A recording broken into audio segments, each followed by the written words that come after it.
Compañeras, buenas tardes, compañeras senadoras, compañeros senadores, al igual que Ana Lilia, me da mucho gusto verles.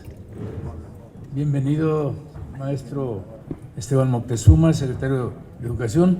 Sin más, ya ha explicado el coordinador la mecánica, le cedo la palabra.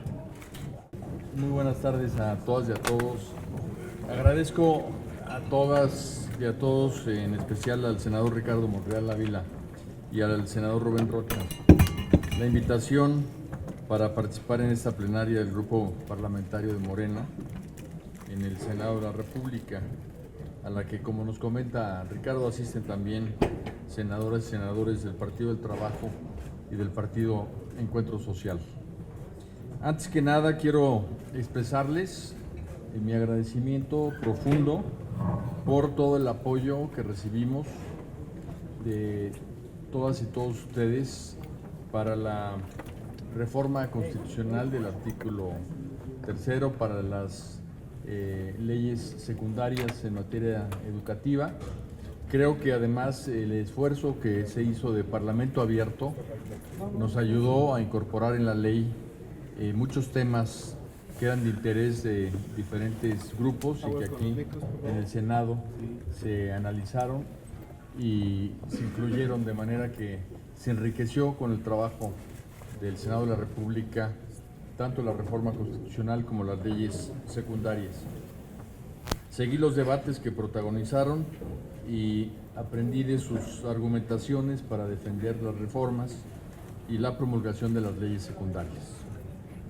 Hoy, gracias a su labor y gracias a su votación, como ustedes lo manifestaron en el Pleno del Senado, quedó abrogada la reforma de 2013 y tenemos un cuerpo muy robusto de leyes que, complementadas con la ley que estamos en este momento por terminar, que es la Ley General de Educación Superior, tendremos ya todo el paquete legal para la transformación de la educación pública en México, desde educación inicial hasta educación superior. Y gracias a los cambios que se dieron en la legislación, hoy es claro, y yo creo que todas y todos ustedes que están cerca de las escuelas en sus estados lo pueden percibir, hoy se percibe un ambiente de convivencia totalmente diferente en el sector educativo, pues todos los actores involucrados en el proceso fueron escuchados y atendidos. Y si uno habla con las maestras y los maestros que están todos los días frente a grupo, verán que han cambiado su forma de pensar sobre la autoridad educativa, de una autoridad que las y los perseguía a una autoridad que está apoyándolos. Tan solo el año pasado, por gestiones administrativas, se benefició a más de 400,000 maestros que tenían trámites, que tenían muchos temas detenidos. La administración de la Secretaría está buscando ponerse al servicio de los maestros. Como ejemplo, solamente el año pasado se basificó a 175,000 maestros que llevaban más de 10 años sin su plaza, sin su seguridad en el empleo, no obstante estar totalmente acreditados frente a grupo. 175,000. 175,000 plazas. Hoy se percibe por ello un ambiente distinto y el reto que tenemos es consolidar el proyecto educativo del presidente Andrés Manuel López Obrador y de la Cuarta Transformación. Para ello es fundamental comunicarles lo que estamos realizando en la Secretaría para cumplir e implementar la reforma constitucional y las leyes. Es la parte más importante. Es fundamental tener buenas leyes, pero es más importante implementarlas. Y eso es lo que estamos haciendo desde principios de año. En la Secretaría, al igual que ustedes, estamos convencidos que la base para cambiar nuestra sociedad es precisamente la educación. Lo que sucedió en Torreón, Coahuila, y antes en Monterrey, lo que está sucediendo en materia de cambio climático, Todos los indicadores que tenemos de el futuro de la sociedad nos hablan de que o cambiamos las cosas o vamos realmente a tener problemas muy serios, algunos de ellos insalvables. Y como dice el señor presidente, el cambio tiene que ser un cambio cultural, un cambio de moralizar a la sociedad, un cambio que nos implica a todos transformar pues los valores que tienen nuestras niñas, niños, adolescentes y jóvenes, y con ello también la de sus padres. Les quiero compartir algunas de las acciones fundamentales que tenemos, que estamos realizando en estos momentos para lograr lo que les estoy comentando. En primer lugar, la actualización, el cambio, la reelaboración de los planes y programas de estudio para que sean compatibles precisamente con la nueva legislación. El compromiso es tener una primera etapa listos para mayo de este año, porque tenemos que cambiar todos los contenidos y además imprimir los libros de texto antes del mes de julio. Los primeros materiales, obviamente, son los de civismo, ética e historia, que además recuperan contenidos locales.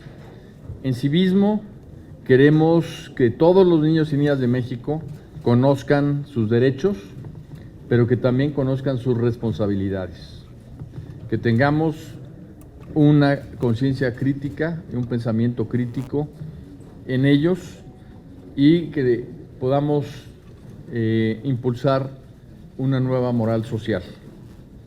De esta manera iniciaremos un proceso de formación de la mexicana y el mexicano que queremos en la educación, que en primer lugar debe ser mexicanas y mexicanos incorruptibles, con valores, con identidad y que contribuyan al bienestar de toda la sociedad, no solo al propio.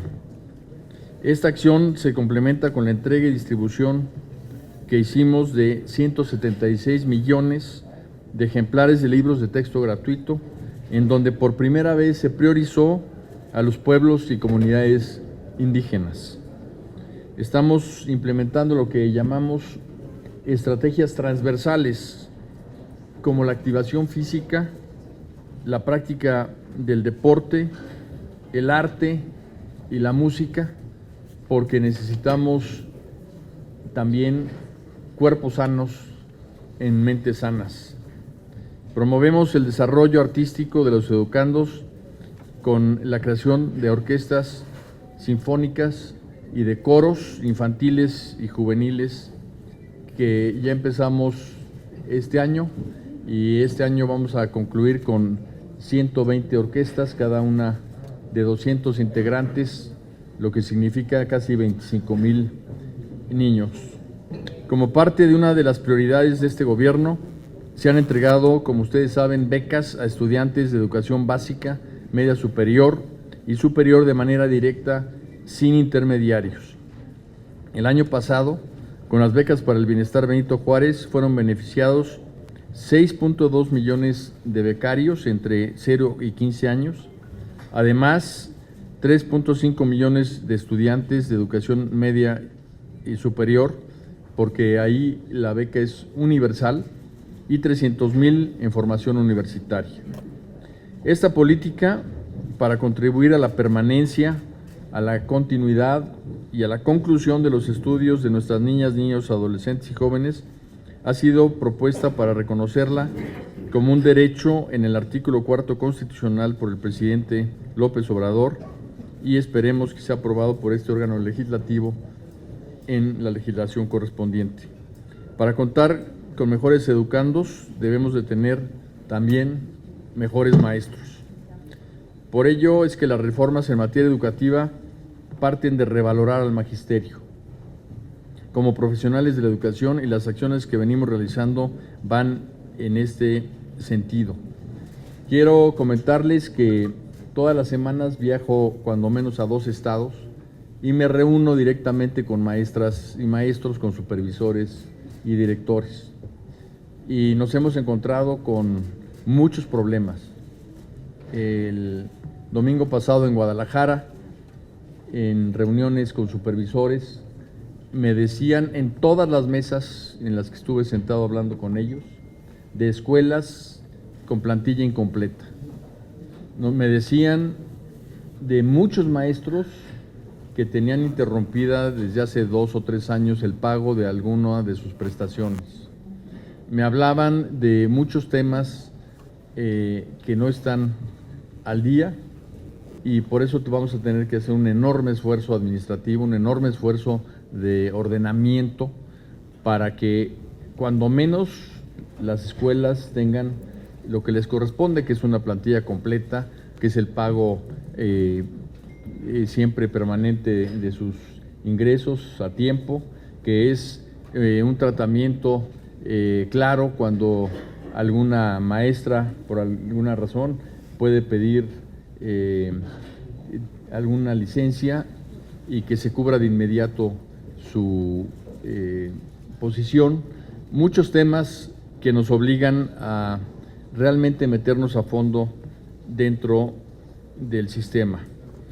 El presidente de la República ha sido muy claro en eliminar la venta de plazas, el influyentismo y la corrupción en su asignación. Es decir, lo que nosotros hemos llamado el huachicol educativo. Y para esto es que con las leyes que aquí se aprobaron, tenemos pues ya el mecanismo para poder transparentar todo el proceso de asignación de plazas. Recuerden ustedes que hablamos de una caja transparente y de asignaciones públicas en donde se logre precisamente evitar cualquier opacidad. Las leyes secundarias fijan con claridad los ámbitos de competencia, tanto del Estado mexicano como de los sindicatos, y queda clarísimo que el Estado es el rector en educación, asume el control de las plazas en todo momento, mientras que los sindicatos actuarán en lo que les corresponde, que es la defensa de los derechos laborales. No menos, pero tampoco más. Una vez aprobadas las leyes, como ustedes saben, comenzó a operar el sistema abierto y transparente de plazas, donde se van registrando las vacantes de docencia, dirección o supervisión. Estas vacantes se registran en un sistema abierto y cualquier persona que quiere competir por esa vacante entra, cubre los requisitos y se postula para el cargo. Estas van a ser asignadas por primera vez mediante este sistema que denominamos la caja transparente en un evento público entre julio y agosto de este año. Muy bien. Asimismo, en diciembre pasado se publicaron los nuevos lineamientos para los procesos de admisión, promoción y reconocimiento, donde se prioriza la experiencia, los conocimientos que contribuyan al desarrollo integral del educando. Las convocatorias se publicarán en febrero y para el mes de agosto tendremos nuevos docentes mejor preparados y listos para compartir sus conocimientos en la nueva escuela mexicana. Cambiamos el paradigma de la evaluación punitiva a la formación y capacitación constante del magisterio mediante el apoyo de la evaluación diagnóstica. A este modelo se sumará una programación estratégica para conocer la demanda futura de docentes de acuerdo con las necesidades de la población. Hay una sincronía entre los egresados de las normales y el número de maestros que requiere cada región de la República y cada entidad de la República.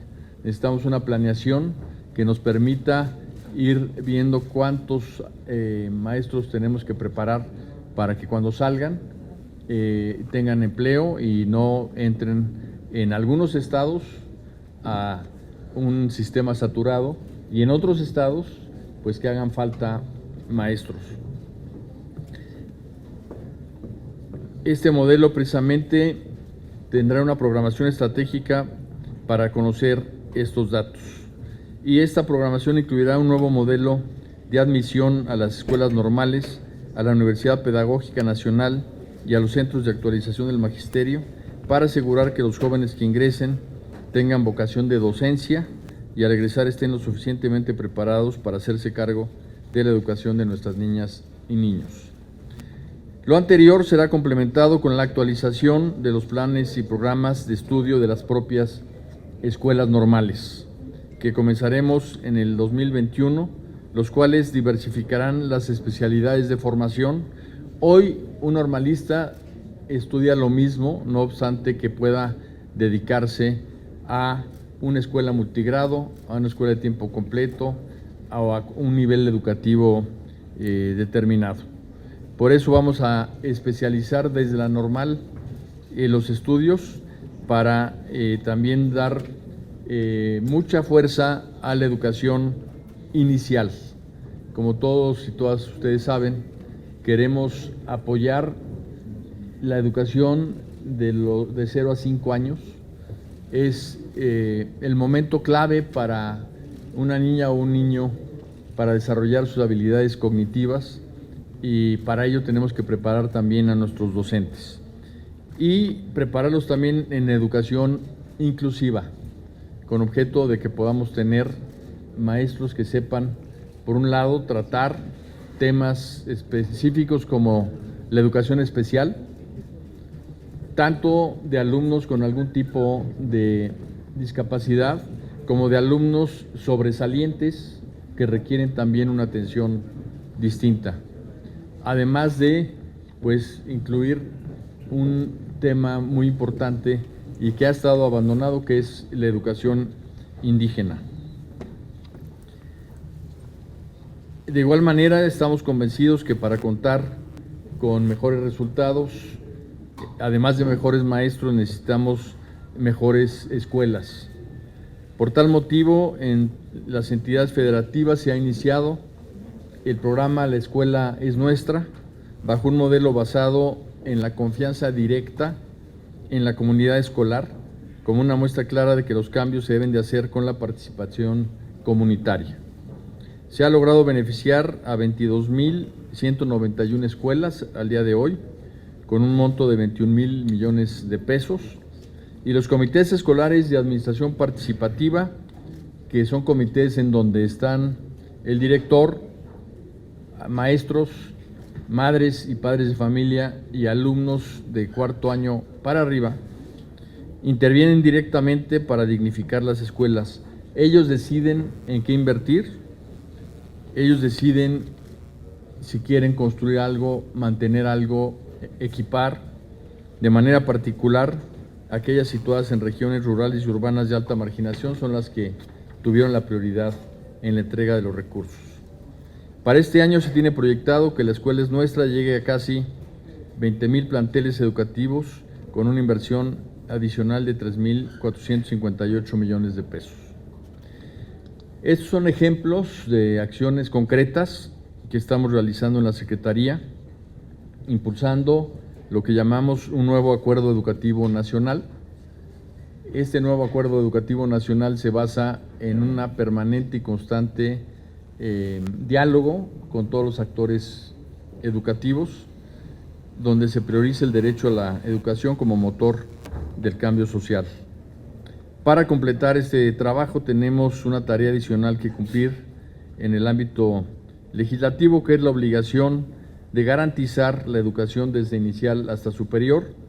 Derivado de ello, se tiene como plazo este mismo año, aunque ya vamos muy aventajados, para que el Congreso de la Unión pueda aprobar la Ley General de Educación Superior. El reto no es menor, pues actualmente en este tipo educativo se registra una matrícula cercana a 4 millones de jóvenes en la modalidad escolarizada, mientras que en la no escolarizada se cuenta con una inscripción superior a los 641,000 estudiantes, sin considerar el posgrado. La cobertura actual es de 39,7% de la población que debiera cursar este tipo educativo. El año pasado era de 38,2%, de manera que lo logramos aumentar en 1,5% el año pasado. La meta para finales de la actual administración es de alcanzar el 50%, que nos colocaría dentro de estándares internacionales altamente satisfactorios. En este sentido se está trabajando en un documento base con distintos sectores interesados para que esta soberanía, en el momento que así lo decida, le dé el trámite legislativo correspondiente y que sea la Cámara de origen de la Ley General de Educación Superior. La visión que tenemos es que la educación superior es integrante de una comunidad educativa, la cual debe estar en diálogo constante con los otros niveles. Estamos formando un sistema educativo nacional que incluye a todos los niveles, desde inicial hasta superior, pública o privada. Lo importante es tener un solo sistema que se refuerce, que tenga sinergias, y en este sentido hemos iniciado una conversación que no existía. Los rectores de educación superior y los maestros de educación superior están hablando con los de preparatoria y media superior para que, en vez de solamente criticar que llegaban sin saber matemáticas, puedan preguntarse qué se debe de hacer en matemáticas en la educación media superior para llegar mejor preparados a la superior. Pero también están platicando con preescolar, de manera que sepamos qué hacer desde el inicio y veamos todo el sistema como un flujo único y no como lo es en estos momentos, que son niveles que están separados totalmente, con autonomía el uno del otro y sin una conversación que ayude a mejorarlo. Lo anterior se logrará al construir un instrumento jurídico para que el Estado cumpla precisamente con su obligación de garantizar esta cobertura universal. Esto será posible si proponemos medidas para evitar la deserción y abandono de los estudios, además para facilitar la continuidad y el egreso oportuno de los educandos. Estamos pensando en caminar hacia un registro nacional de opciones de educación superior. Todo el mundo ha escuchado del rechazo de las universidades a muchos jóvenes, que es de alrededor de 200,000 al año.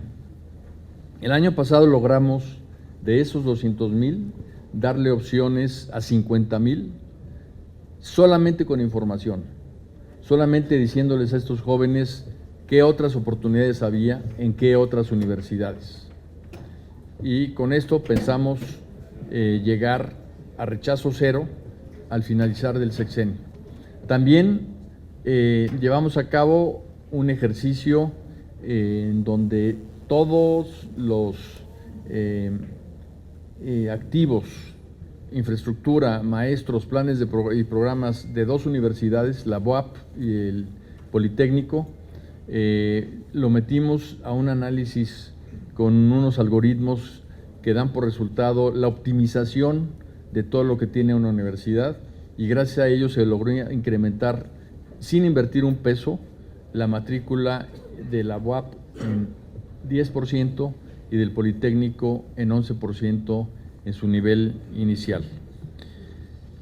De igual forma, delinear los principios de la educación superior, entre los que destacan el interés superior en el aprendizaje de jóvenes y adolescentes, equidad y excelencia en educación, respeto a la autonomía universitaria y libertad de cátedra, e interculturalidad y una orientación integral que eduque para la vida y no solo para el empleo. También que aporte soluciones para contar con espacios libres de violencia y de discriminación en los recintos universitarios, de manera especial la que se ejerce contra las mujeres. Debemos materializar un sistema nacional de educación superior que reconozca tres subsistemas: el universitario, el tecnológico y el de escuelas normales e instituciones de formación docente. En este último, poner énfasis de manera especial en el perfil de los egresados de dichas instituciones para contribuir a la formación integral del mexicano que queremos en la nueva escuela mexicana. Por otra parte, es necesario contemplar medidas para que todas las instituciones públicas de educación superior tengan reglas para el ejercicio de los recursos públicos con austeridad, eficiencia, transparencia y que rindan cuentas. Uno de los temas importantes con los que nos encontramos fue la virtual quiebra de alrededor de 9 universidades públicas autónomas, y hemos estado viendo con ellos un plan de apoyo, pero a cambio de un plan en donde se comprometan a ser más austeros, en donde sean más cuidadosos con las negociaciones laborales, en donde sean más agresivos en la generación de recursos propios a través de la investigación, el desarrollo y la relación con la planta productiva. Sin olvidarnos de diversificar las ofertas de egreso de la educación superior, la coordinación con la Autoridad Educativa Federal para los planes y programas de estudio que se impartan en las instituciones particulares, además de las reglas para el otorgamiento de las becas que dispone la Ley General de Educación, las autorizaciones o REBOEs, como se conocen. Queremos en esta ley que estamos elaborando